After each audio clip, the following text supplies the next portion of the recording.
फलंदाजी आणि धाव संख्या सरासरीवर नेहमी असा प्रश्न विचारला जातो. याला सोडवायचं कसं होतं ते बघा.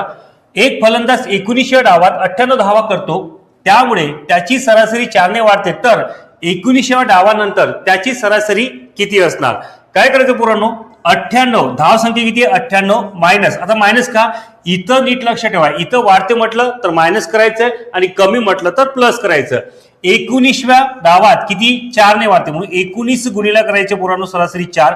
आता 19 चूक किती होते 76, मग 98 मायनस हे करायचे आपण 76, तर उत्तर किती आलं आपलं 22. पण इथं प्रश्न काय विचारलाय 19व्या डावानंतर, म्हणून 19व्या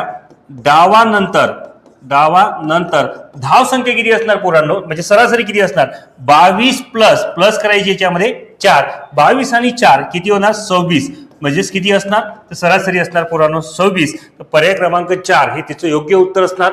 आता हा जर प्रश्न तुम्हाला नीट समजला असेल तर या प्रश्नाचं उत्तर तुम्ही आपल्या कमेंट बॉक्समध्ये कमेंट करून नक्की सांगा.